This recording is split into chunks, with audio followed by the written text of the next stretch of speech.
So welcome to the Learning Experience Meetup.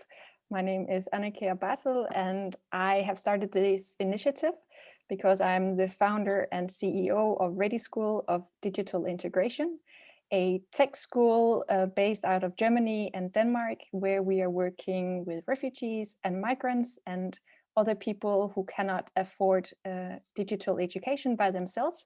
And we make sure that everyone can learn critical digital skills in order to integrate into society and be happy in their jobs.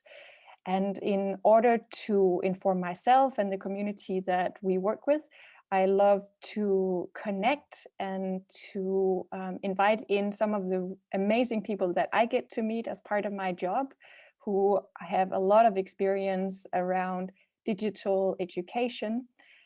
So rather than just sharing it with Ready School and my students, I like to open up these sessions so that we can all learn from each other.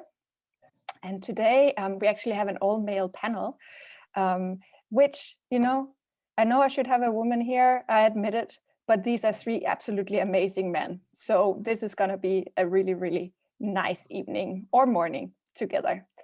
First up is Ward, who is joining us from Silicon Valley and the head of education at MURAL. And I give the word over to you across the ocean. Ward, the stage is yours. Oh, thank you so much. And it's a pleasure to meet everyone. I want to, and before we get started, in terms of timing, I know that I think we're going to do a transition at 8:30, which would be 5:30 your time, I believe, if my math is correct. Correct. So excellent. So again, greetings everybody from California. I have the great fortune of leading MURAL's education nonprofits team. I have been using MURAL for some time now, actually over 6 years. As a user in two different realms. One is I was one of the first 20 or so users at SAP, where I was a vice president in our user and experience and design team for a few years, and also in my teaching at the design school. So I'm going to share a MURAL with everybody and keep everybody on task. So hopefully some of you have personally experienced MURAL. If not, I hope that this will be a initially fun and positive journey for you. And again, by all means, let's make this as interactive as possible. But I'm going to use again MURAL as my kind of manager. I'm going to just put a little bit of time here to make sure we have some time for Q&A at the end here. So as I was saying, I've had the fortune of working MURAL since January of 2020. So joined pre-pandemic, spent my first 3 months driving into the office in San Francisco, where our headquarters is. And come March, like many of you, I'm sure, took up residency at home. And with 3 young children, it has been a lot of fun to be all on top of each other for the course of the last year and a half. But prior to joining MURAL, I had the pleasure of working at Google, where I helped launch and led the marketing of our first standalone iOS app, which was an amazing experience. I worked at SAP, Microsoft, and Verizon in various innovation roles. And in addition to being an early user at SAP and my work, or my work hat, I've also been an instructor at the Hasse-Plattner Institute of Design at Stanford, more commonly known as the D School, since January of 2015. And there had the great luck to meet Mariano Suarez-Batan, who is the founder and CEO of MURAL, then known as MURAL-y. And this talk here is going to just kind of walk through a little bit of a journey around my kind of focus, which is how to involve more introverts in the creative process. So it's kind of a journey from MURAL. So I was very lucky. I talk about luck a lot, but I had the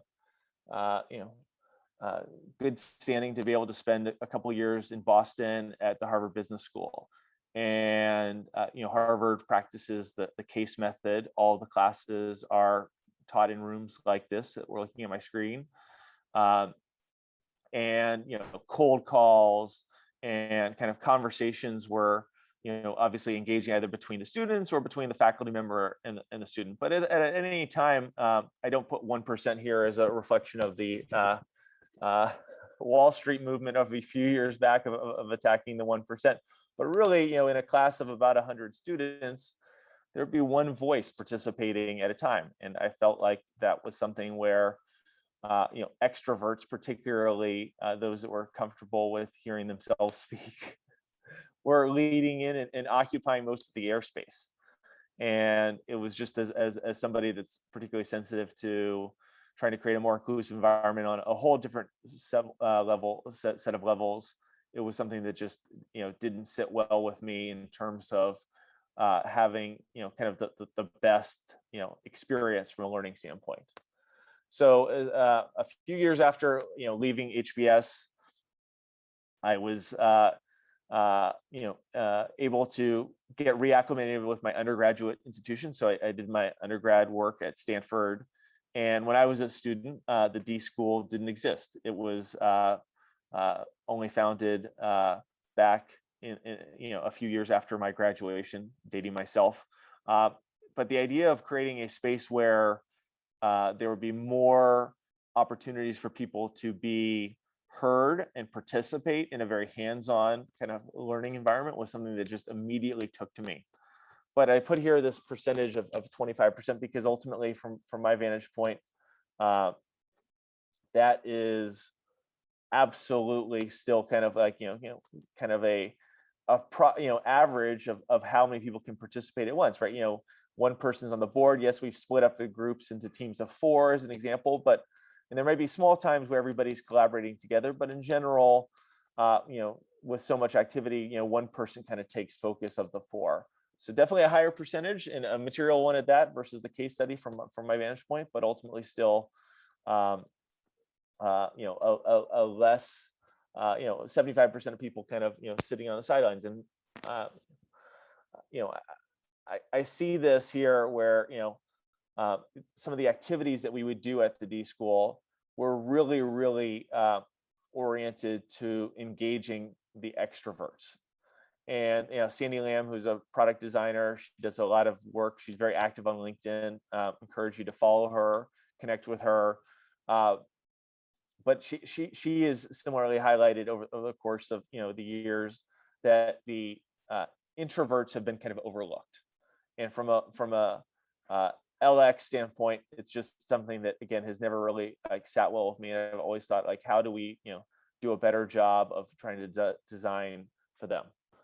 So I had an opportunity to meet a woman named Laura Pickle. She worked with me at SAP. She now works as a LX designer at Lyft, and she had put a bunch of her research efforts into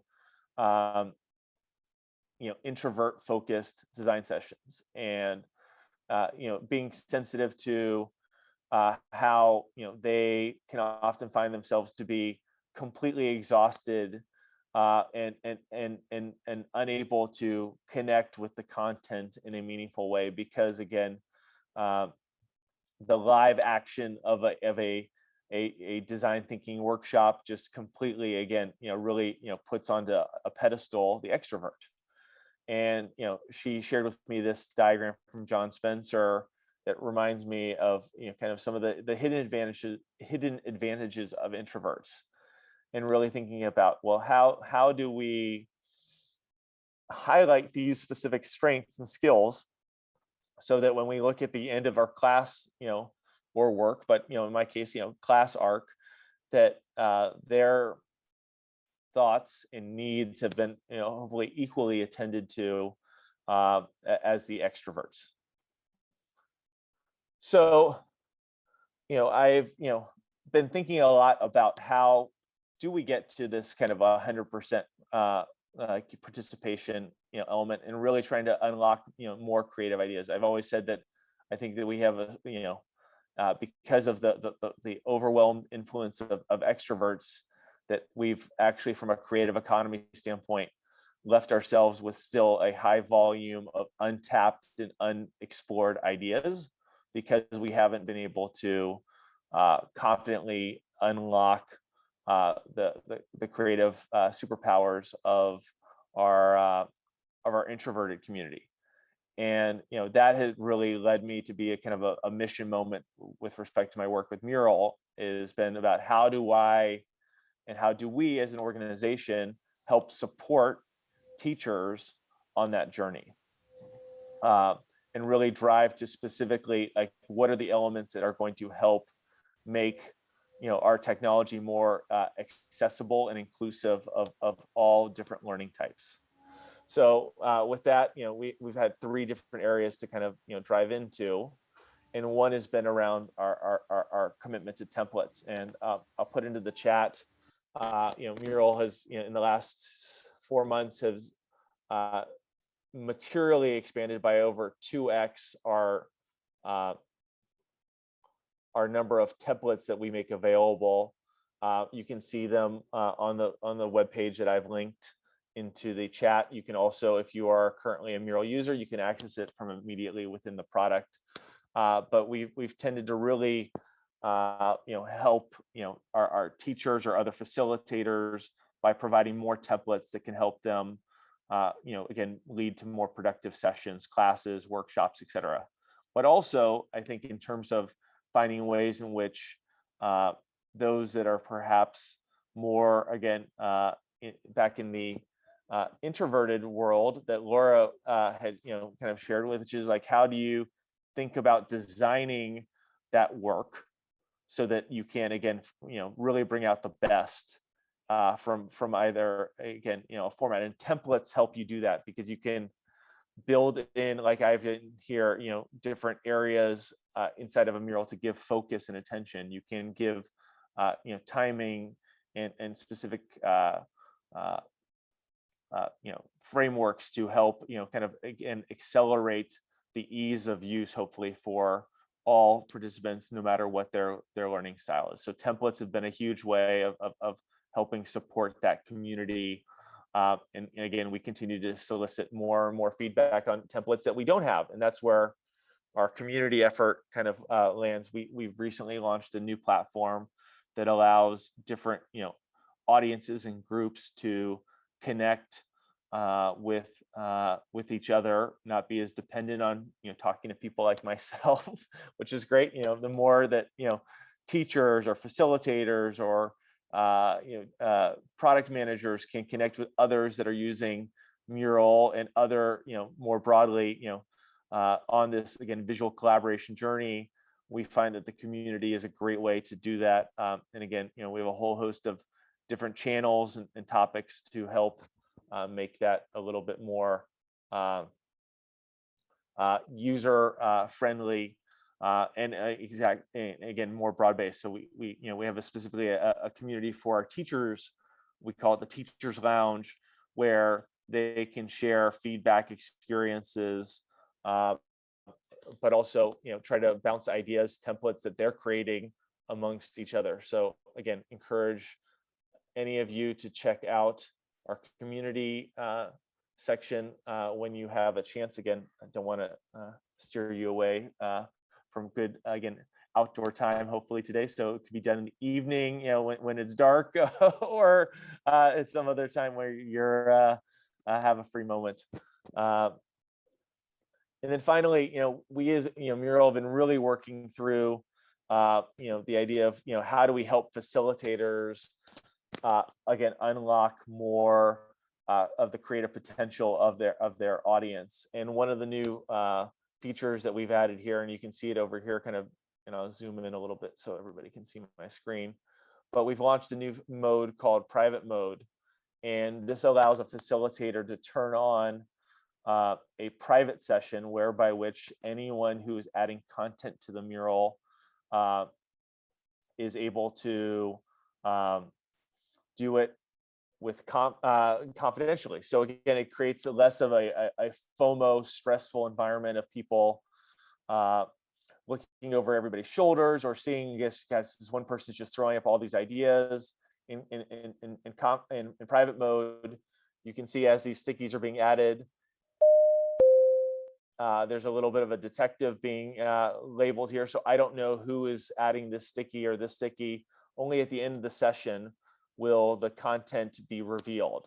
So we found that particularly for when we work with classes and teachers that are caring also about introverts, that this has been really well received, because not only does it, again, give a little bit more of concentrated focus, but it also creates less stress and uncomfortable energy for that group.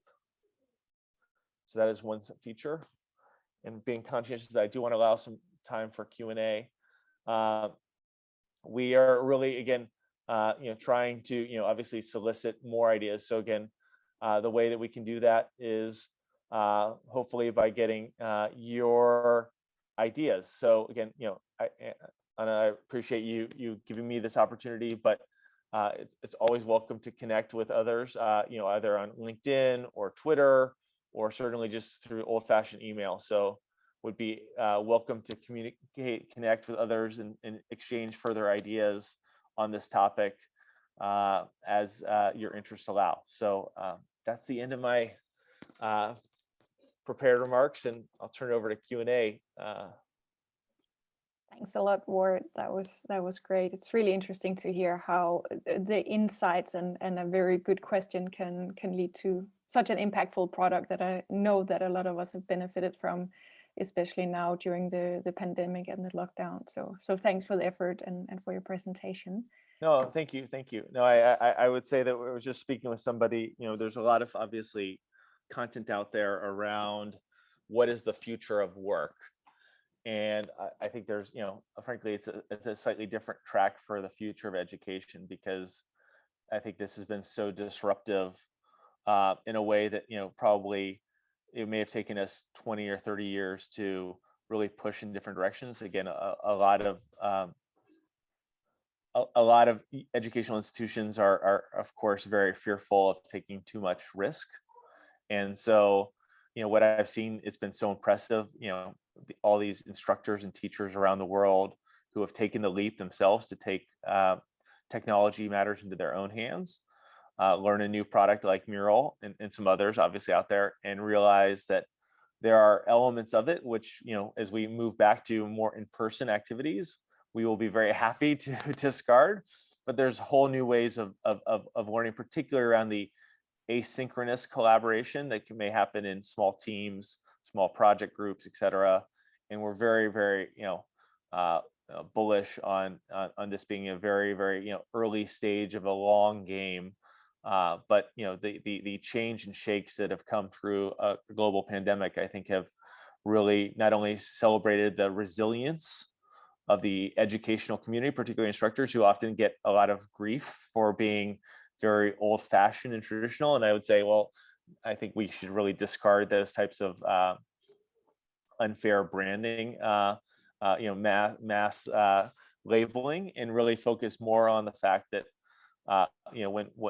their motivation is student outcomes. The vast majority. Again, there may be outliers that we all know individually that are less focused on, but in general, they're trying to drive to improve student outcomes. That's what obviously brought them to that calling. So if we all take that as a focus area, it's really exciting to see people embrace new ways of teaching and learning. How to ditch PowerPoint is the other model. Oh, yeah. Or just simply use PowerPoint in a better way. Yeah. Actually, we've done some tests with Northwestern, and a couple of professors said that when a class started on Zoom and the first sharing out was either Google Slides or PowerPoint, they immediately saw like cameras go off. Wow. Because they just knew that this was not going to be an interactive session.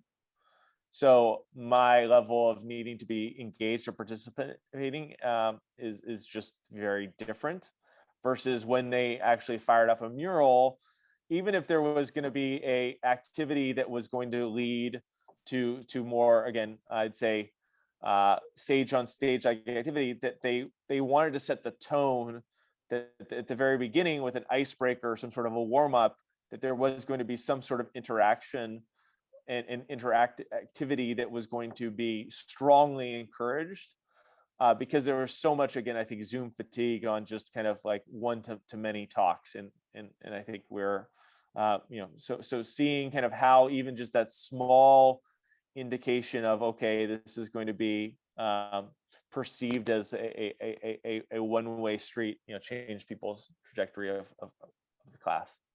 Yeah, super interesting. Is there any questions from the listeners? You can either just unmute yourself or put it in the chat, or comments or suggestions. Raphael. Yes, so hello everyone. Yes, I have a question because okay, first to introduce myself, I'm a foresight professional. I animate a foresight research group. It can be with students, it can be with professionals, young people, older people. So I'm quite, I would say, all terrain in a way. I've done some experiment with Mural, but I have a frustration because the way I do, it's not teaching, it's more collective research, and I'm asking to my groups to search for information and share information. So it's not just sharing ideas, but it's also kind of like content heavy, I would say. And on the display, on the interface, I find it kind of hard at some point. It becomes like you don't see it well enough. And so is there any, are you developing some new version where it would be more appropriate to have more content shared, and where also the content collectively produced can be better collected after? Because when you have all that, everything in Mural, and you want to work with what has been done, then it's a little bit difficult to, you need to stay on Mural. It becomes difficult to, or you have to copy and paste everything, or it's a little bit. So I have a question about this content issue. If you have some maybe some more so yeah, the great questions, and yeah, we've made a lot of improvement in just the 16 months around the performance of Mural. I think for all of these organizations, right, like it is so multivariable. You can imagine, right, people on old laptops, people with inconsistent bandwidth, people adding large, heavy files to their Mural, videos, etc. And what we say is, you are hopefully using this for a series of specific activities that are, again, going to be very driven off of that, again, collaborative nature of how I want, people to interact. I don't advise customers, partners, teachers, etc., to put large files on a Mural canvas. Ultimately, if you're trying to do something that is going to be a rendering in real time, okay, across the globe in different locations like that, from a technology standpoint, we all face a different, different applications we use, etc. It's not designed for that. So we always encourage people, is like, if you're going to be putting heavy files, link them to your Dropbox or your Google, or obviously, YouTube and Vimeo play nicely inside of Mural. So if you've got a video, to consider uploading that, even if it is uploading as a private, file type on those platforms, just to get that off, people's,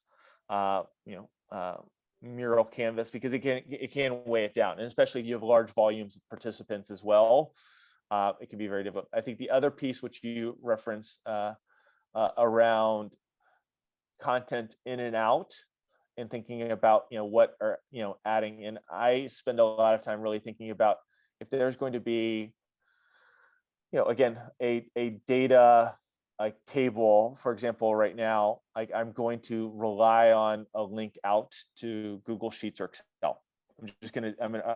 As a specific example, I'm going to push that. I'm not going to try to import it and make a beautiful table inside of Mural.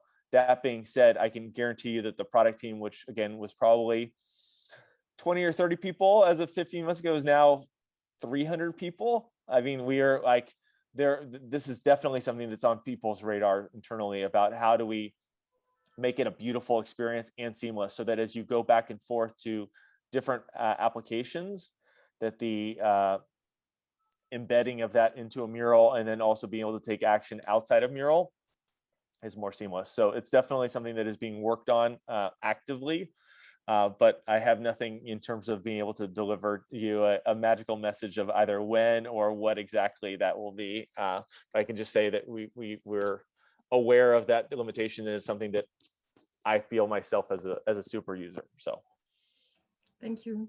you're welcome. Ward, I also have a question, because you started off of talking about these 25% and that you want to drive up engagement. I'm curious to hear, how do you measure engagement? Because of course, when people can be in breakout rooms and they can be writing, but are you actually measuring how much you're writing, how actively you're writing? Of course, yeah. Don't spoil any company secrets. No. So I mean, I look at it at what, like, I don't like to think about elements. Obviously, from a customer support standpoint, we have ways of helping diagnose activity. But I think about it in the light of what activity the administrator of that workspace can look at. And so when I was leading, a middle school, so these are 12 to 14-year-old boys and girls on a robotics journey, it's like, how do I measure, like, are they actually engaged or participatory? And for me, I go into the workspace settings to actually determine, again, have they been active in the last week? If they haven't been active in the last week, that means that there's something like not going right. Like if they've simply not logged in, then I have to double click and say, hey, what's going on here? What's the problem? Am I missing something about their interactions, et cetera?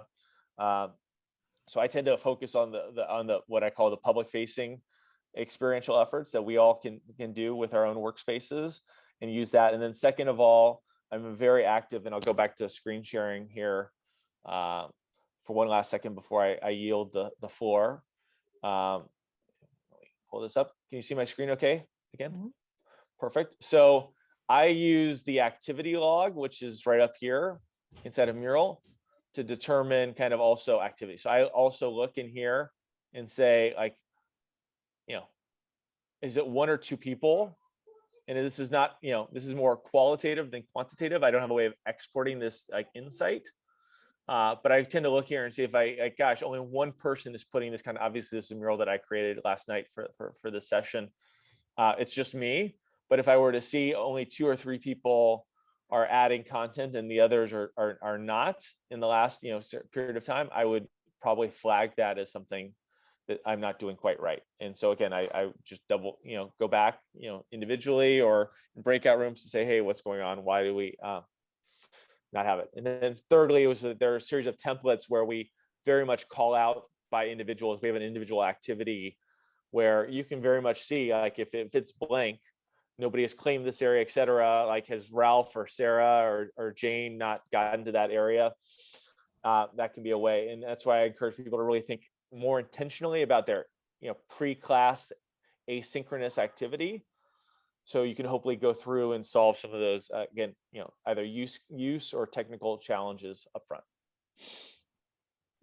Right. I definitely think some of our educators would love to see a dashboard in the future where they can actually track the activities of the students, maybe even a gamified experience.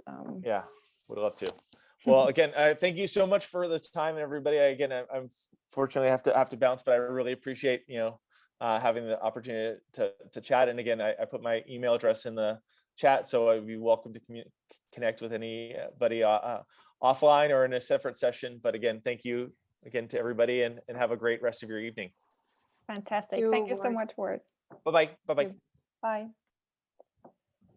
All right, so we now move from California to Chicago. I believe Travis is our next speaker, and Travis and I were connected actually through one of our former speakers, Ole, who's a graphic facilitator. And when I asked Ole who should be the next speaker and who is an incredible human being, he said Travis. So Travis, without further ado, the stage is yours. We're really looking forward to learn and hear more about your work. Thank you very much. It's a pleasure to be here, a pleasure to meet everyone. Actually, if any of you were part of the session with Bigger Picture, you'll see some of their handiwork reflected in the Gather platform that I'm going to talk about today. I should start by saying we are sort of accidental technologists. We are a small nonprofit based in Chicago, but we have partners in about 50 countries around the world. And we work directly with grassroots or community level leaders. And so we backed into getting involved with technology because we want to find ways to connect and equip our very far-flung global network together. And I'm going to tell you a little bit today about a platform that we built called Gather, which is our tool that we built for ourselves and for our network to help enable peer-to-peer learning. So as you can imagine, with folks coming in from 50 different countries around the world, it can be difficult to create spaces for shared learning. And we tried to use some of the off-the-shelf kind of learning management systems that are out there that are excellent, like Canvas or Blackboard or D2L. But those are all really designed for pretty academic settings that aren't really well equipped for grassroots level leaders. And the biggest challenge with them is that they're designed for university systems and administrators and professors, for the most part, who have a broadcast model of education in mind. They have expertise and content that they need to push out to their students. And then they need to do things like take attendance or send quizzes and have a way for students to send that back to their professor. So it's really a broadcast model of education that isn't what we were trying to do here. What we were looking for were more peer-to-peer or ground-up ways for education to happen in a virtual environment, where the content in many ways is the lived experience of people on the ground. And so that work accidentally led us to build an app called Gather, and I'm going to share my screen here. The easiest way for me to go over it is just to share my screen and show you what it looks like. So I'm going to start here with just a really brief overview of kind of our goals that we had in mind when we got started. Like I mentioned, we wanted to get into peer-to-peer learning in particular. We needed a tool that enabled real-time communication and a space for folks to explore big questions together. Again, we are facilitators on Gather, not teachers. And so what we'll do is we'll talk about a really big question, like, for example, what does it mean to build on the assets that already exist in your community? And so we'll talk a little bit about the theory of something like asset-based community development. And then the real work happens when the participants engage in that, think about it, and reflect on their lived experience in their own location. Second, we really wanted to build something that was designed for the margins. A lot of the folks that we work with in our network are not the kinds of folks that get to go to workshops and conferences. They often don't have a desk, for an official audit office. They're usually really community level leaders that are, working from homes and coffee shops and community centers. And so we wanted a space that was easy to use and navigate, and that could help remove some of the barriers to full participation in learning. The third major pillar for our mission was community engaged learning, where folks can learn by doing, and that the activities that we would do would be really relevant to what's happening on the ground, not just theoretical concerns. And finally, again, because we're a global network, we wanted to make sure that it intentionally had a space for making local connections in your own community, but also global connections across our network. So over time, especially in reflecting on the work that happened shoulder to shoulder, in real life, we thought about this kind of pedagogical circuit here where we'll look at a key concept together. We'll put it together, we'll put it into practice with peers that are in our community with us, our fellow learners. So we'll test the idea with each other in a low stakes kind of way. We'll share our experience back with each other. What was it like trying it out with each other? Then we'll try it out in our neighborhood and come back and report back on what that experience was like. And then together we reflect on that principle and how it might be useful in our work moving forward. So this is sort of the circuit that we use for every concept that we explore together in the platform. And with that, I'll actually just scoot over to the platform itself. Second here. So Gather, this is what it looks like when you first log in.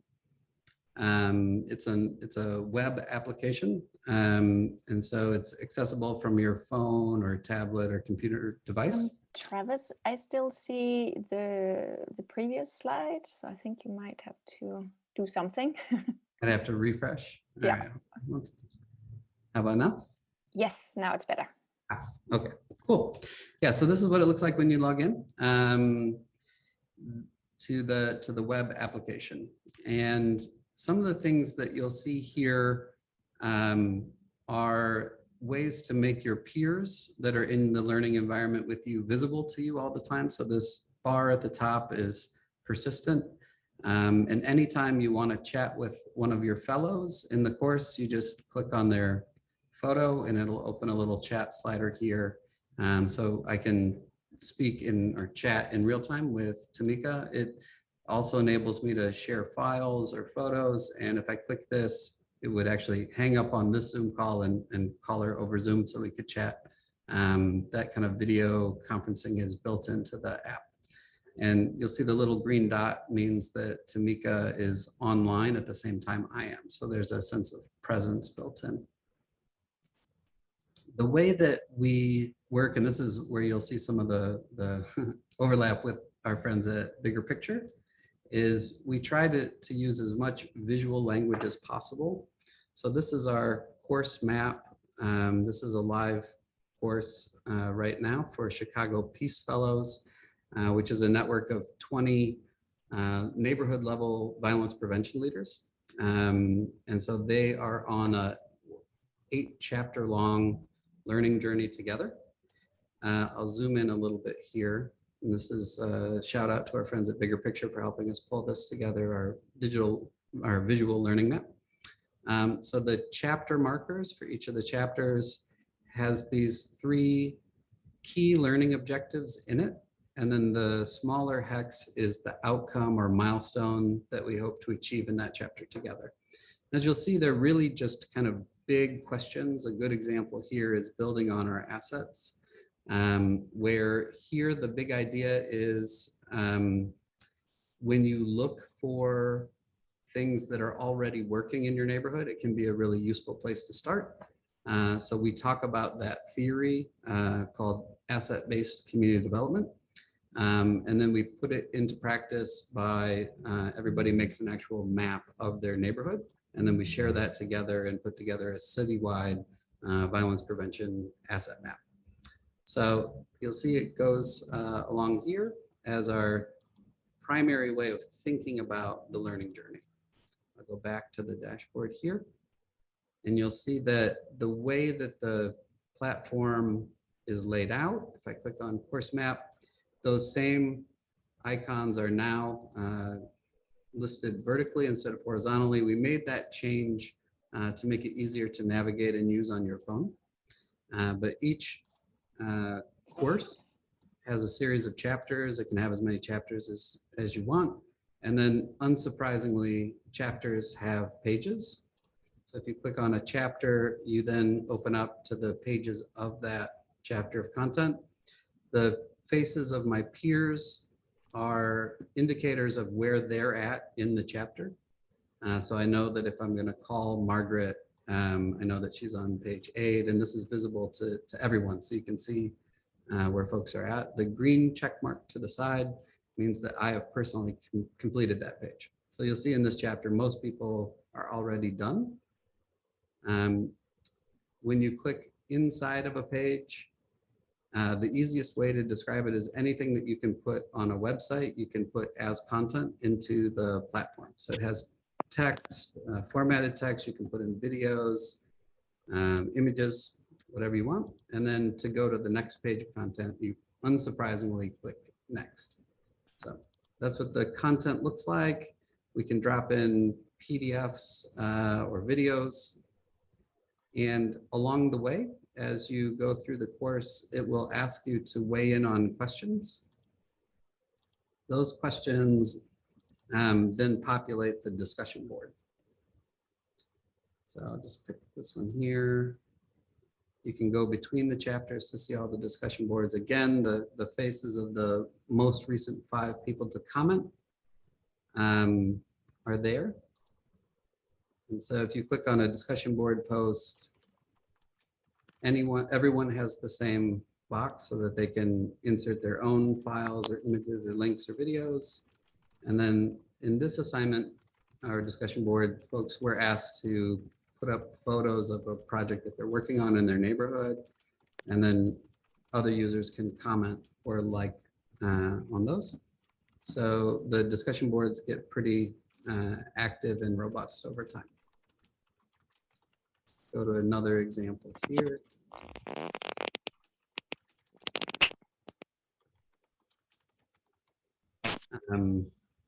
We were talking in this particular chapter about asset maps. So here's an example of a discussion board post where people were putting up their own maps of their neighborhoods. And you'll see one of the things I love about it is that people did it in so many different kinds of ways. And this is really useful. This is the idea of testing it out as an idea in a safe way with your peers before going out and trying to come up with a model that's going to work in the community. Go back to the dashboard here. I'm just going to give you the highlights so I can leave more time.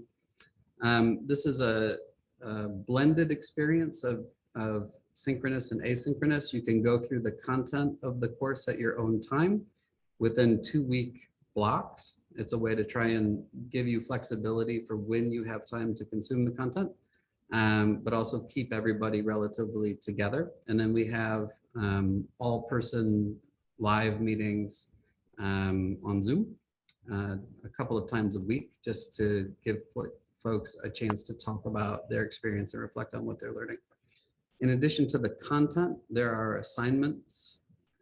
So this particular chapter has 4 assignments and that live outside of the flow of the content. So in this case, we were asking folks to record and upload a short 60-second reflection on the themes of that particular chapter. So those live here on the discussion, or sorry, on the dashboard as well. There's a couple of other little features that are built in to help folks stay together and learn together. So you can go through all of your assignments and make sure that you're up to date on the discussion, or sorry, on the assignments widget. Again, you can go through all the discussion board posts. You can check on all of the messages that you've received recently in one format rather than just going through it individually across the top.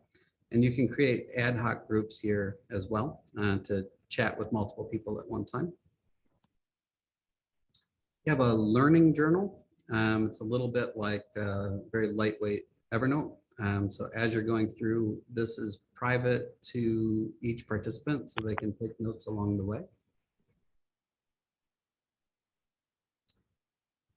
We have a shared calendar. Field guides is something that we built based on feedback from our participants, where sometimes we talk about a really big idea at length, but folks want a really high-level summary that they can use when they're out meeting with community groups. And so we created these very high-level overviews of the big idea of each chapter that has kind of the same format each time. There's an icon that summarizes the idea, a table that says it's this way of doing it, not this way of doing it, to help clarify, some helpful suggestions about how to use it in the real world, and then an image that captures the idea. So this started actually as a kind of a gamification or badging system, but we realized that it wasn't as useful in that way. So we renamed it. Instead of badges, it's a field guide. It still does show up as a badge in a certain sense in the contacts. So if I want to learn more about the folks that are in my cohort with me or communicate with them, I click on their profile and I can see what field guides each participant has earned along the way. So it still has a little bit of a badgification kind of approach.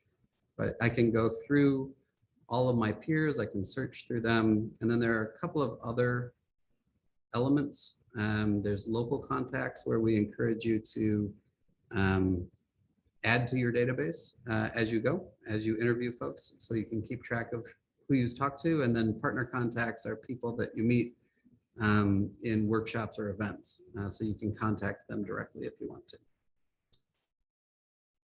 I'm burning through this pretty quickly. The last thing I'll show, there's a couple other little things, but we can skip over them, is the shared resource library, where everyone who's a participant can add to the body of knowledge. And we use that as an assignment quite often. You know, we talked about, for example, appreciative inquiry as a way of doing motivational interviewing. And there are lots of other ways of doing that that are unique to different places or cultures around the world. And so they can add their own content to the shared library. I'll pause there for a little bit just to see if there's any questions, but that's the Gather platform in a nutshell. Thank you so much, Travis. You know, I'm a big fan and I would love to see something like this in the future also at Ready School. If you have any questions for Travis, please either just unmute yourself or feel free to put it into the chat as well.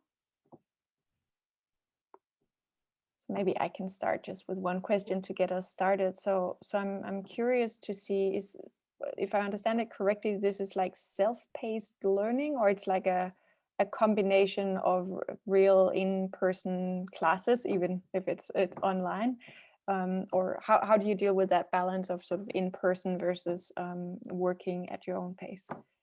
Yeah, that's a great question. Especially because we work across so many time zones, it's hard to require people to be all together in the same place. And so we've broken up the curriculum content into, for us, it's 2-week blocks, so that you can finish the content at your own pace over those 2 weeks. But the 2-week gives a nice container so that nobody gets so far ahead or so far behind that they're not talking about the same big idea. And then we complement that with live, real-time weekly check-ins. And how is that working? So far, it's been working really well. We used to vary the time slots a lot. Sometimes it would be late at night for us or early in the morning for us to try and keep everybody, you know, share the pain, I guess, for managing those time spots. But in general, it's worked really well. We also, behind the scenes, we try to make sure that no page takes more than 5 minutes or more to do, so that it's very digestible. It works on the phone, and that's how most people have ended up reviewing the content, either taking the bus to work or in between meetings at work. They're able to log in through their phone and catch up. Oh, that's a really interesting insight. So bite size and mobile first. So I'm curious. Yeah, go ahead. I can hear somebody might have a question. I have a question. This platform, is it only for the classes you offer, or is it possible for other people to use your platform? Yeah, so really good question. So we built it only for ourselves, and I should say it's a very funny thing because we built the content that we wanted to get into and the platform together. So it's very kind of tied together in a funny way. It only works, I think, as a platform for others if you really try to follow the same principles that we use around this sort of pedagogical approach of testing things in the real world and then coming back to reflect on them. But especially with the pandemic, we were very surprised how many people have called us to have access to the platform. And we're a fairly small team, but we are now making it available to select partners with aligned missions. We're doing a course right now on teaching race and talking about race in the classroom with our partners at UCLA. We have a course that we're teaching on civic design principles with MIT. There's a couple of community groups that we're also working with to explore big issues together. So it is available to folks outside of our network, but unfortunately we have to be not choosy. We're not trying to be exclusive or anything, but we just don't have a big enough team to make it available to everybody right away. But if folks are interested, the first step is I can share, maybe I can put it in the chat, a document that we've made called the Curriculum Creation Guide, which helps folks think about whether or not Gather would be a good fit for the community of practice that they want to pull together and how to think about designing for the Gather platform in particular. Thank you. Can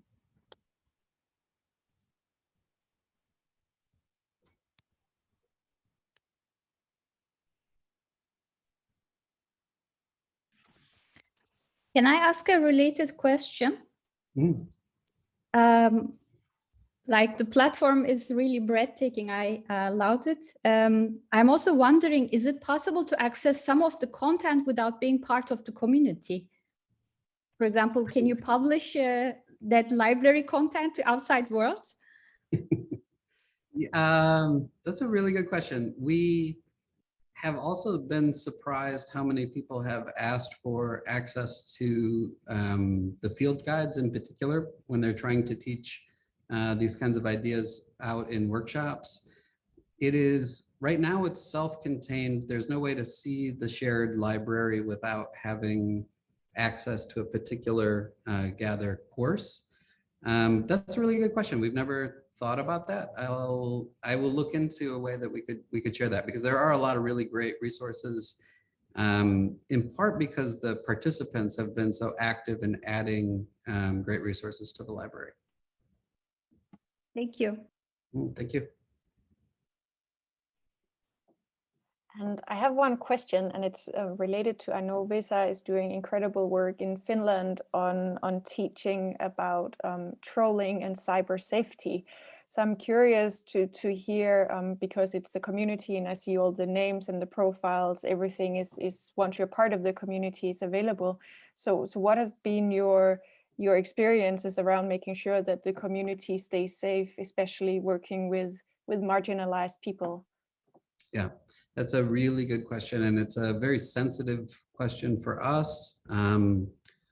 Unfortunately, we have in the past, before we started Gather, we have lost members of our community to targeted violence for their activism.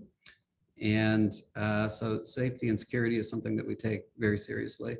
One of the ways that we handle that is that we make a very clear distinction between the learning journal, which is private to yourself, and a lot of the more sensitive questions, we ask people to go ahead and do those kinds of reflections in places that are private only to themselves. And we make clear that everything that goes on the discussion board is public. And it's only public to people that have a login credential for that course in particular. So people across courses can't see each other's information, but we still make it clear that there's no way that we could stop somebody from taking a screenshot of it and sharing it. So we remind people about that along the way. But it's about as safe as we can make it in terms of its hackability. But one way we deal with that is containerizing each course as a standalone instance so that you can't see content across across courses.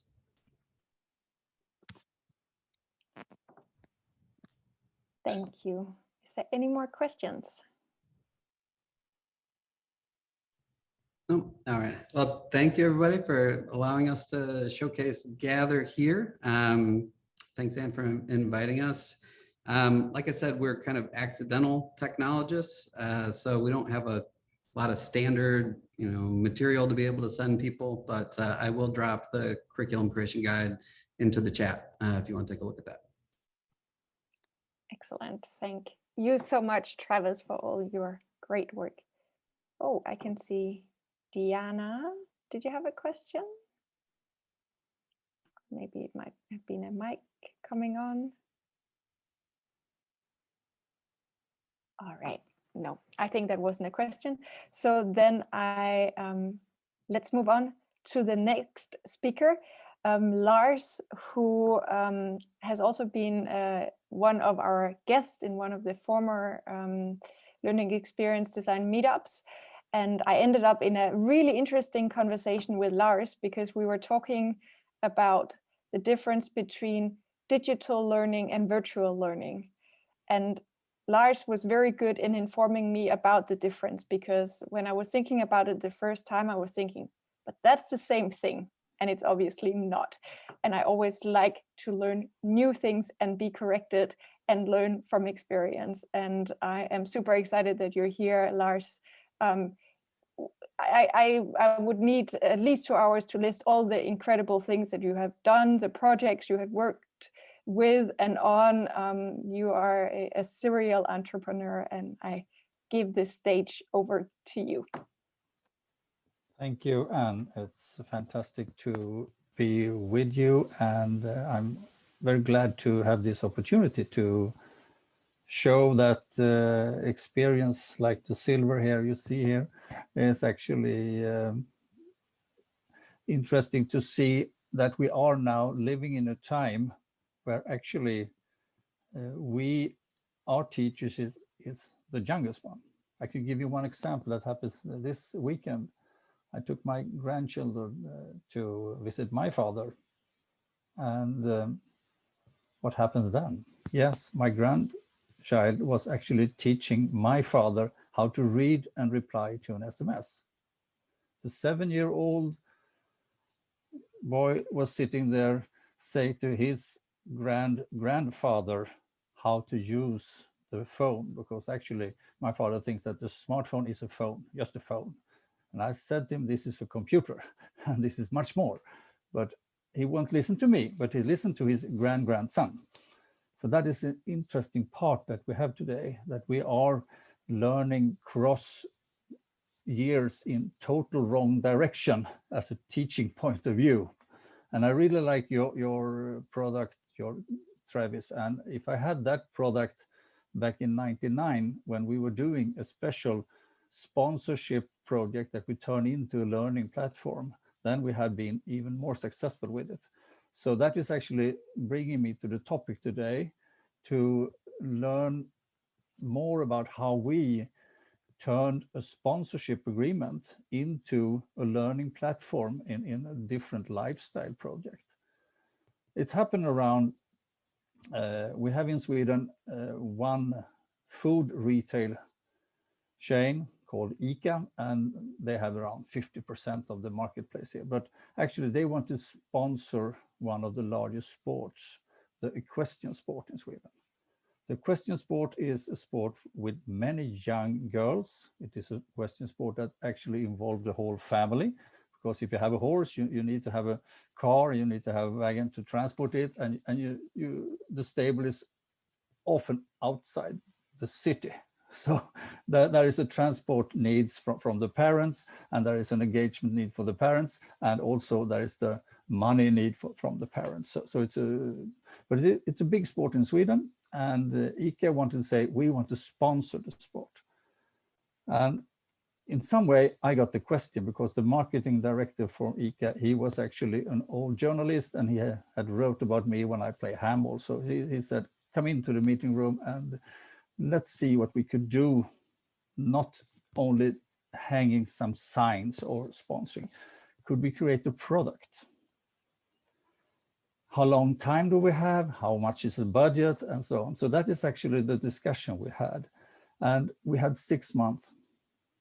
What could you do for a product in 6 months? In my opinion, we thought maybe we can make a computer game. And he said, computer game? Are you crazy? Yeah, but I think a computer game with a lot of learning, that could actually be the communication platform. But a computer game needs 18, 24 months to develop, and we have 6 months. So I went home to my team, and for one reason, we actually said that virtual management was actually a way to connect people from different platforms, from different areas. And in many ways, we managed to do that. This was back in '99. I gathered 90 people, and we didn't have a platform like you have, Travis, but that had been wonderful to have that at that time. But we actually had film music made in Hollywood. We had cartoon made in Sweden. We have developers in India, in Lithuania, and we actually formed a parallel process development. So we actually created this learning platform or communication platform in parallel steps, and then put it together. So actually 6 months later, we launched a game. And we launched that together with the largest horse show in the world. Stockholm Horse Show was the largest horse show. So we had a fantastic gaming area. HP and some other suppliers put in 400 square meters of gaming experience on site. And I will give you a little picture. I will share some of, maybe I could see if I could find that. Now we are not that one. We should see. Here it is. Did you see here? I could. Yes, we can. Yeah, you see it. Yeah. What we did was actually we made an on-site. So we actually have a showroom or an arena where we met the riders, we met the experts, and you could buy the CD-ROM game. That was the old-fashioned day when you had a CD-ROM. And in the CD-ROM cartoon, there was also a book, How to Ride Perfect, with one of the most professional riders in Sweden at that time. And when you come home, you solve the mystery that was created in the DVD. And when you have solved the mystery, you get an access code to the internet site, the online site. And on the online site, you could meet other players. And we have 2 girls that were operating the platform with a lot of interactions. So that was actually sponsoring. We created this product out of a limited amount of sponsoring money. So actually we create a sponsoring winner for ICA because they actually had a product. And in fact, yesterday I was online and Googled Nikki the First Adventure, and you could still buy it on Amazon or some other game shops. That's interesting. So, and another way, we also formed a new way of putting information around how to create a club or how to be as a friend. So there was some moral and ethical values inside the game. We put also the learning of how to connect to the education for having the competition license. It was important at that time to be able to compete on a question event. You need to have the license, and inside the mystery there was the license. So when many of the young girls or boys came to the riding school and should make their license test, say, oh, I learned that from the Nicky game. Oh, that was from the Nicky game. So we actually put this, how to solve the mystery was actually also a way of how to get knowledge around the whole setup around riding and equestrian competition.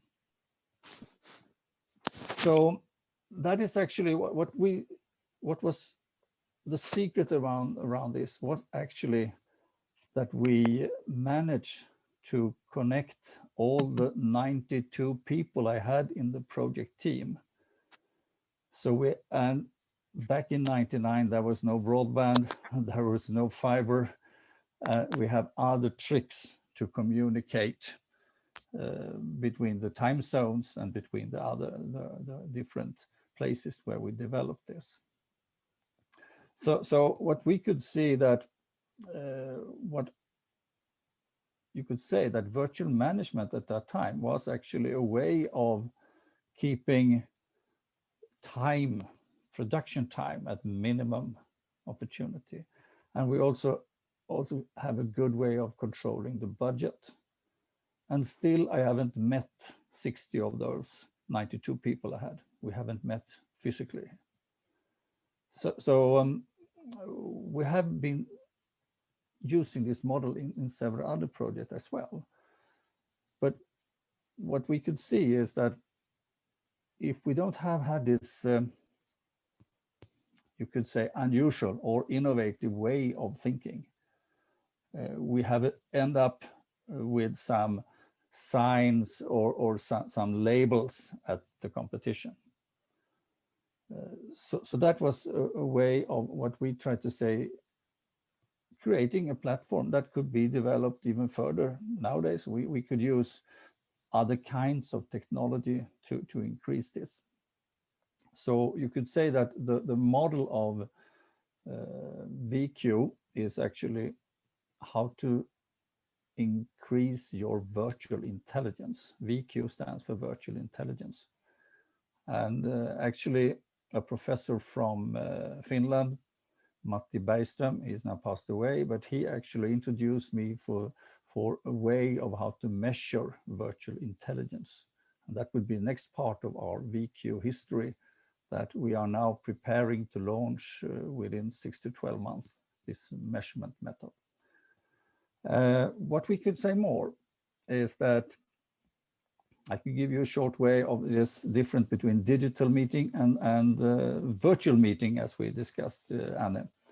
And the digital meeting is actually what we're doing now. We're using a digital platform to share, but the problem with this is that we could be disturbed. If someone of your phone is ringing now, you will probably go looking into it. And then you're actually leaving the meeting in focus. When you put a helmet on, you can see behind me, I have a puzzle with a virtual reality headset on. And if you put the headset on and enter into a virtual world, like I'm used to a Finnish company called Glue, they have a fantastic way of entering into a room where you could meet your avatars. But you are focused because you are surrounded of the whole environment. You are in another room. You could not cheat and look at other things. So you actually transport yourself into that. I have another company in Iceland I work together that also have a meditation platform in virtual reality. So then you actually travel to Iceland and get your meditation lesson when you put your helmet on. So what I could say is that probably we could see, or hopefully we could see, some more cross-cultural, cross-communication platform. Because what is actually needed now is to have many bridges between the generation Z and the silver generation. I'm a silver generation. So it's important that we have bridges in that way and not silos. Because we are very quick to put people in silos. And the deeper you are in the silence, the harder it is to get up to the bridge. So do we have any questions? So feel free to unmute yourself if you have some questions or put them into the chat. Yeah.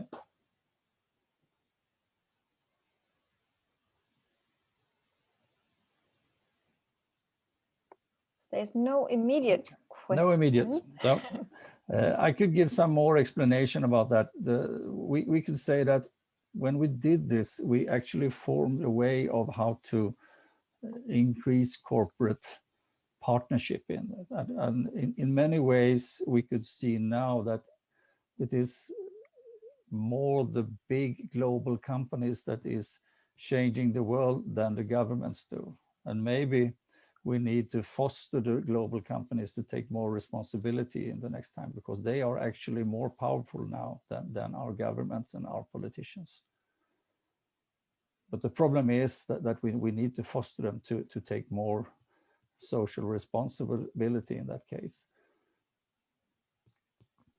And in many ways, I could see that we also must build puzzles in 3 dimensions, not only in 2 dimensions, because there is, I'm talking a lot about puzzles in our way, because we have, puzzle is a good way, or Lego is another way to express how we could build using, how we could combine things that have not been done before.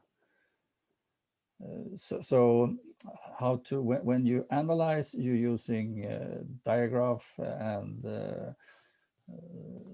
diagrams in different formats, but when you create, you need to have a puzzle, or you need to have Lego bricks or some more building-like material in that way. And in many ways also, when you have a puzzle or when you have the Lego bricks, you have an automatic arena where young and old can collaborate much easier. So that is the problem today with collaboration in digital platforms, is that it's hard to get the different generation involved in digital meetings, because they are so, you could say, the knowledge, the skills of using the tool is so widespread. Lars, I have a question, because yeah. I can see that there's all these endless possibilities, of course, with VR and mixed reality, augmented reality. But at this point, it's still a quite expensive technology. So I'm wondering, do you see that this is just a matter of time before it will become available broadly, or is this something that is going to stay a niche privilege to those who can afford it, or who have access to, say, a HoloLens or similar? Yeah, I could say that actually in my team we had lectures in virtual reality back in 94, 95 in Stockholm. At that time it was like a diving helmet, and it cost 200,000 Swedish kronor. Today you could buy an Oculus headset for around 4,000 Swedish kronor, 350 euros. So it's almost the same as a smartphone. So in many ways you could say that if you go 3, 4, 5 years, maybe the smartphone and the headset is one. So we are very close to that, very close to that. And there is also another thing that is happening today is that the next step is called metaverse. The metaverse is actually a way of doing 3D productions without any 3D knowledge. So you don't need to be expert programmer in Unity or some other tool that could make 3D images and make them turn and render different sizes. So there is actually platforms for that you and I could do direct construction of 3D elements. And that is actually possible due to the development of capacity. So you could say that Moore's law has given this opportunity because the capacity of the transistor has been so many times doubled since I entered into the IT industry back in 1979. So, and it's also the price has been so low. So that is actually the technical developments advantage that we now have. Technology that was 10 years ago almost impossible for most of us is now standard product in each home. So I think that but the problem is that there is a gap between the learning skills. How could we train to use the computer in that way? How should we train? And that is actually a problem that we need to take time we must do like all athletes. We must train more than we have matches.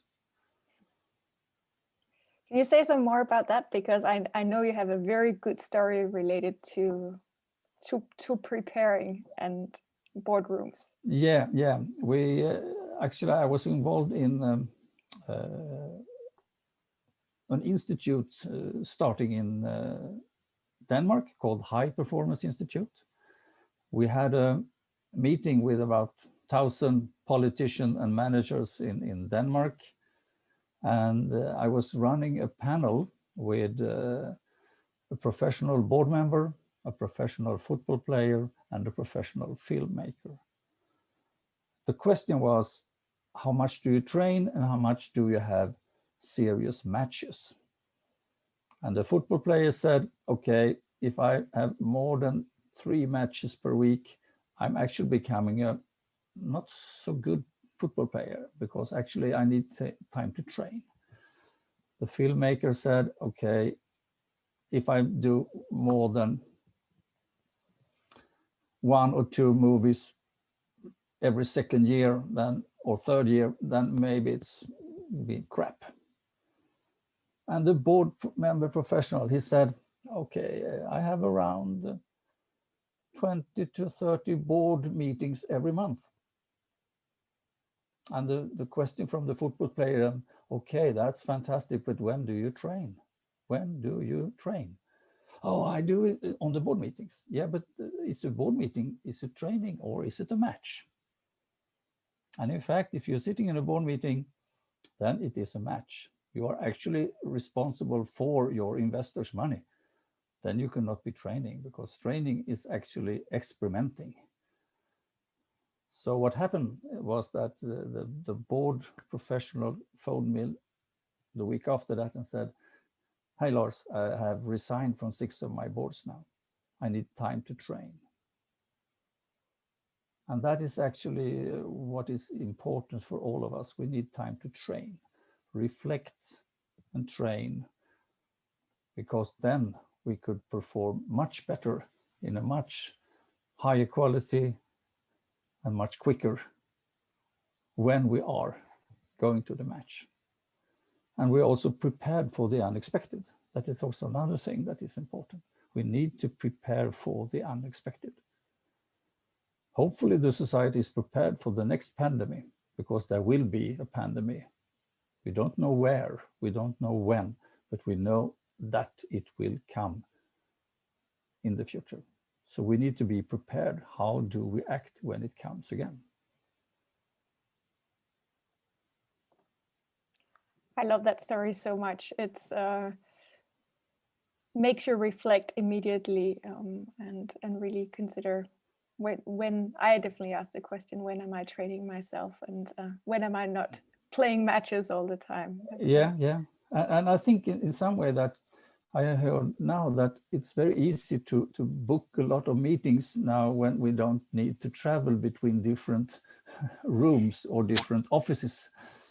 So and that is the problem that last week I was invited to 2 meetings, and the host was actually delayed because they had meetings earlier that was overdraft. So that is the problem, that if you are host to a meeting and be are coming too late to the meeting, then it's not a good, you're not a good host in that way. A quick question, if Yeah. that's okay. Go ahead. So I know that the University of Gothenburg in Sweden, I know that they're doing research on using VR in education, because I'm guessing that's like maybe a gap right now that we're focusing more on. My question is, because I'm kind of new to that, and I'd love learning more about using VR in education, because I think it's going to be a huge part of like it's going to be the next milestone for education. My question is, are there opportunities for assessment when using VR? Yeah. In fact, you could say that if you go into a collaboration platform, then you could present assessments for the participants. Like you present an assessment in Zoom or in another format. Okay. So actually, I can give you the address of Glue here, so you could see.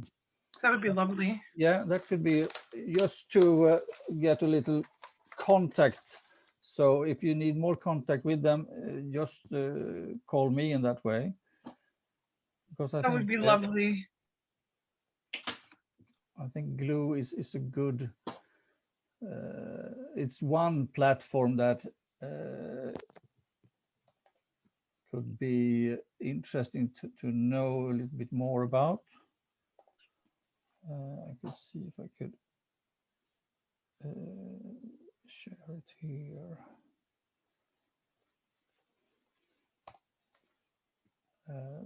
So you get a feeling of what it is to become an avatar. Yeah. We talked about avatar management, but I fully understand your question. There is now a lot of development projects going on to fill the VR arena with content. Because as you said, this is is it the next step? We need to, and we should not make the same mistake that when you have the first CD-ROM platforms, because it's not just taking the book and put it into a CD-ROM. It's actually, you need to rewrite it. Mm-hmm. There is a new script if you have a new platform. And that is also the same when you have a physical meeting and that will be a digital conference, that you need to rewrite the setup, because there is other things that could go wrong, and you could use the digital tool in another way that you should use the conference room or the arena. So would there be, I'm guessing like in the future there will be, but would there be specific methodologies for using VR? I think that there will be more how to develop, how to package it. Okay. Because the usage should be so as simply to move around in a virtual room. Yeah, I used the wrong word. Yeah, yeah. But yeah, you you're can right. see that we had experiments when we actually put projectors on each wall, and that then actually you can see the room is my helmet. Because if I have, if I'm surrounded of projectors with the same screen and with the same image, then I'm actually in a full virtual room. So that is also a way of because the technology for projectors and sensors and eye tracking system is now increasing a lot, and the product is price is dropping. So that is actually very important to see that there will be a lot of different glasses to wear.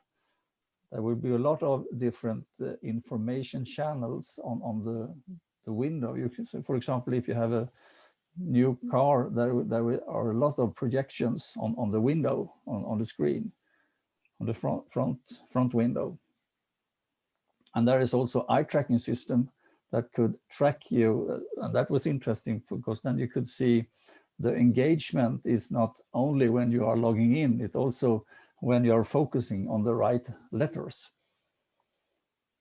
I tried a computer game a couple of months ago that was actually, the control was my eyes. So I thought I was focusing on the car, but the car doesn't move. So actually I didn't focus enough to get the car going in the game.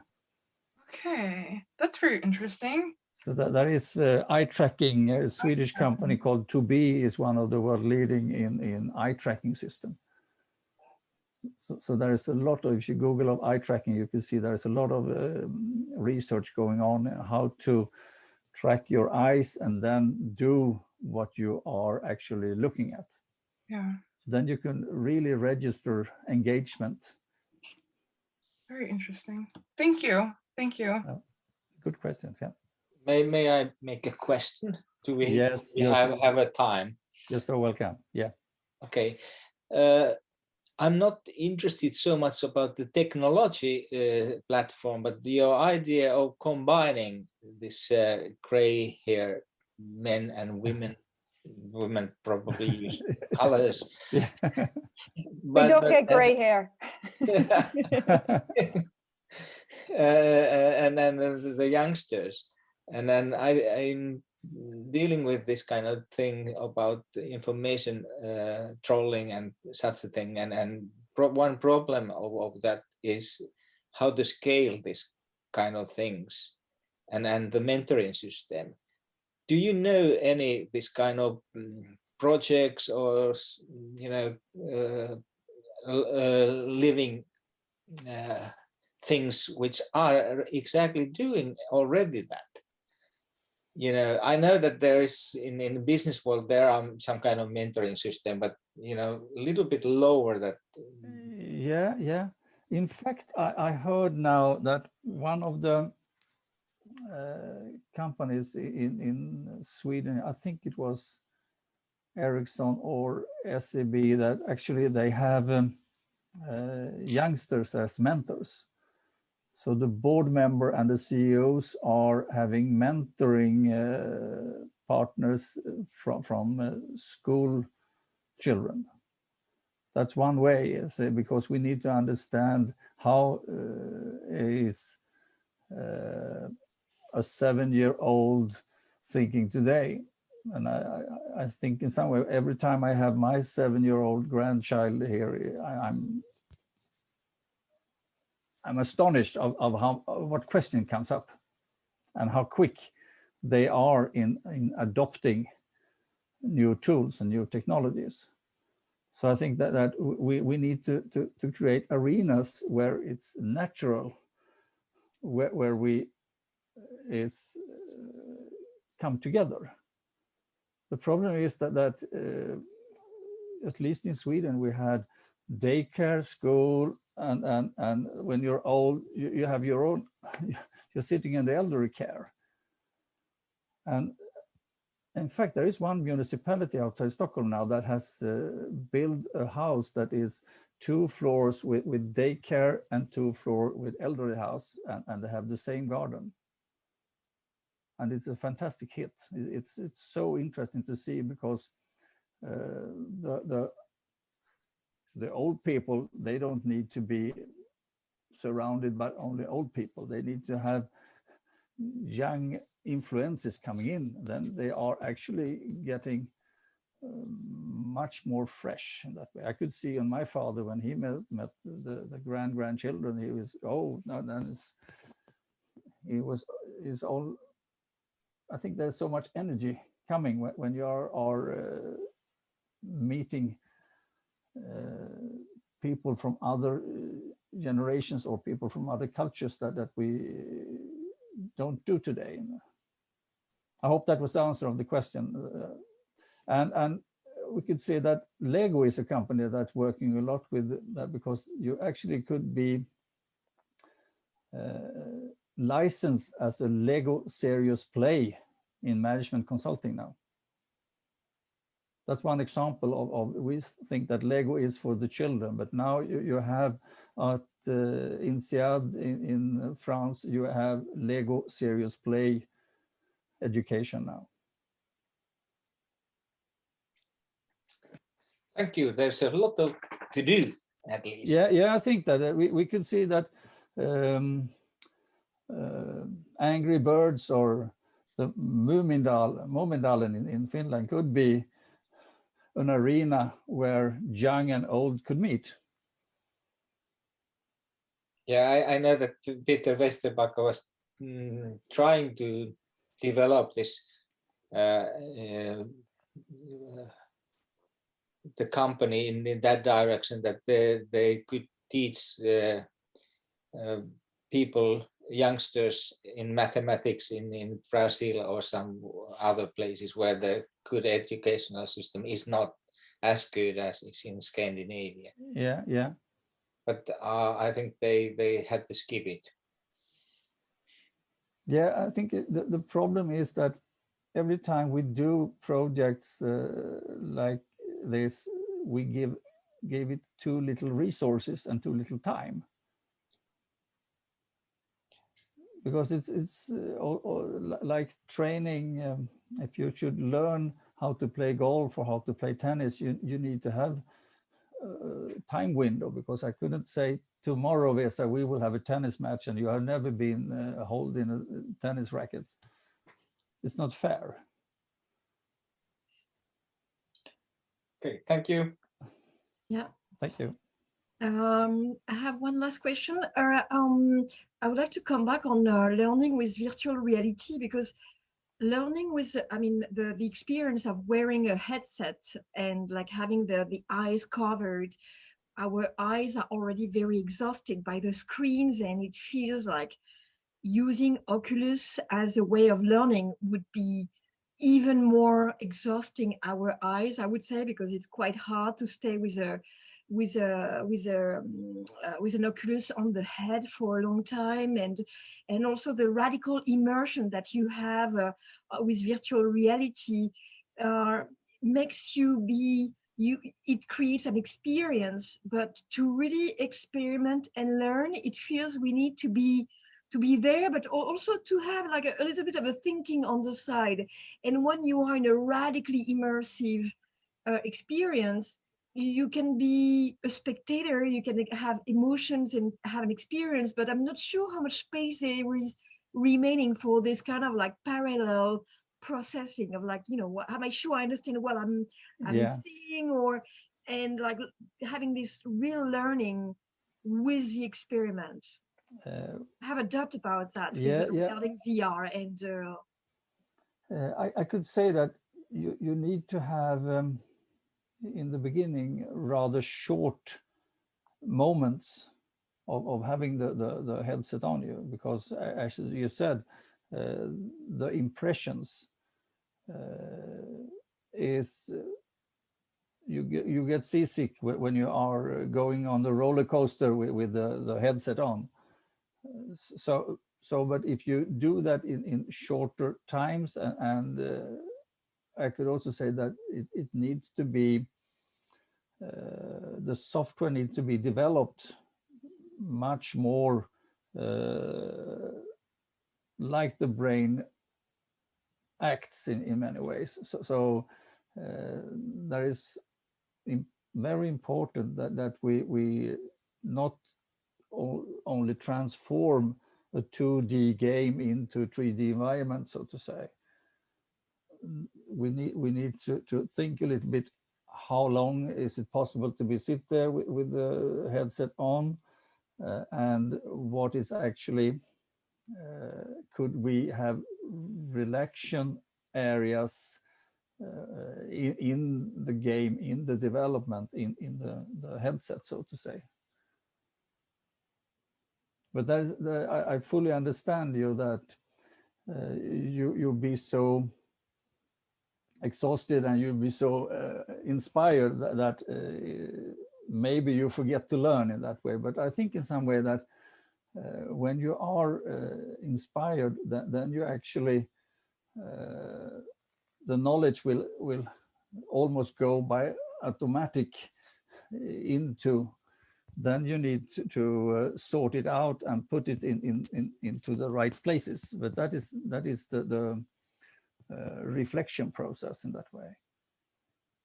But I fully understand, and I follow a lot with the neuroscience and brain expertise we have in our network to see what is actually the best way of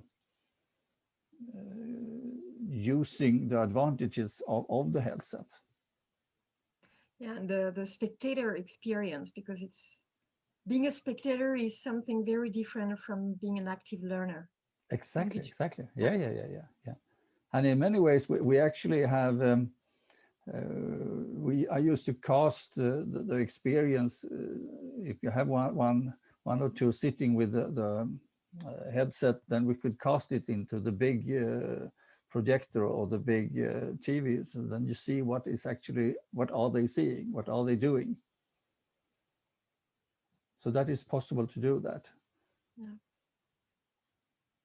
And maybe another option is also to bring students in museums, for instance, instead than in technology, because we already need reason to also get out over those screens. So maybe an option to experience knowledge is also going to a museum or like see an exhibition. And I'm dropping that idea because that's something I do. But I fully agree. I work with a sculpture here in Sweden, and she has also started to think how could sculpture management, is that a way that we could implement that into traditional management?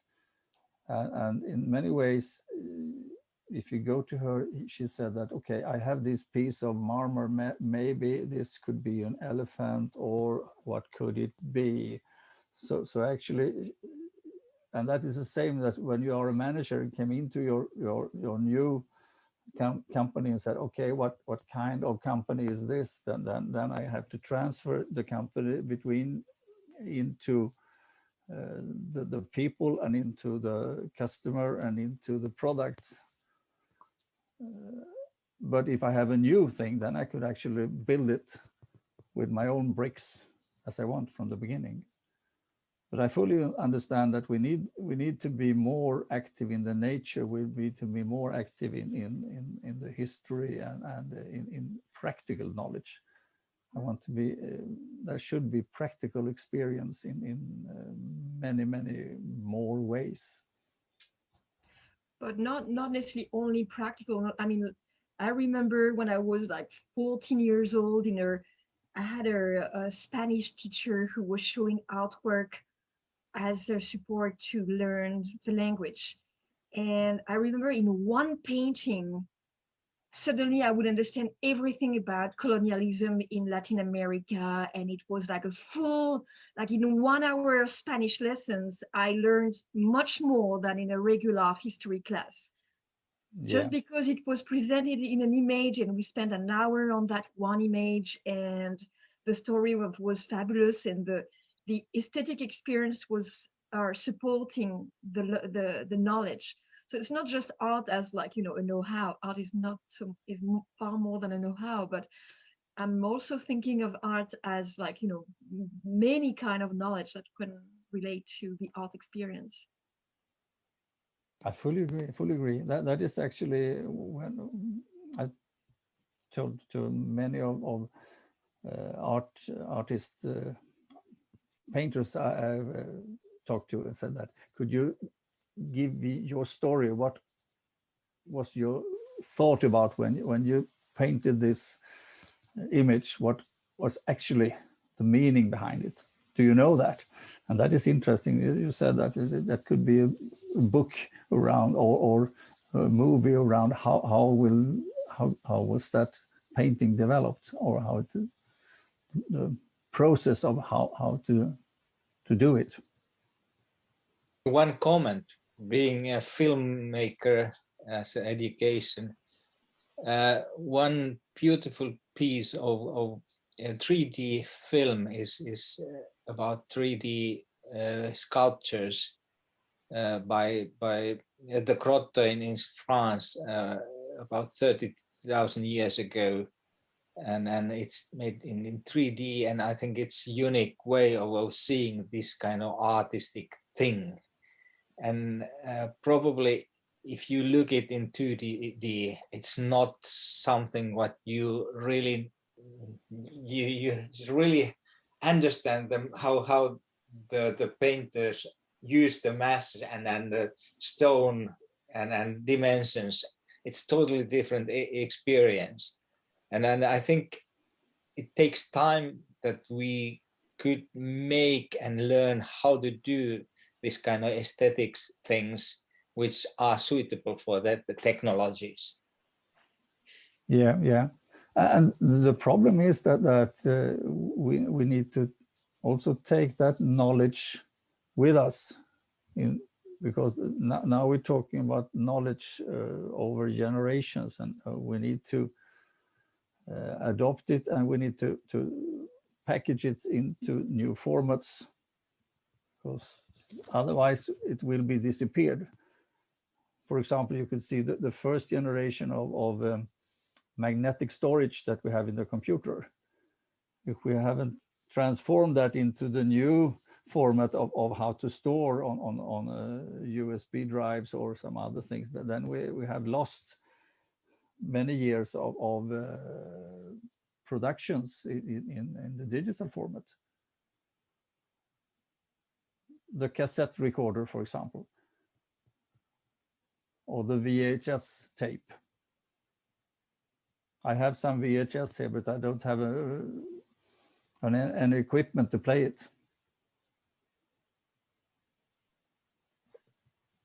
So that is also a responsibility we have, that maybe we need to future-proof our digital works in many ways. So on that note of future-proofing, it is time to come to an end. Thank you so much, Lars, for sharing both case studies and also your experiences working with management. It's super inspiring. I'm gonna end the recording here. So 2 seconds.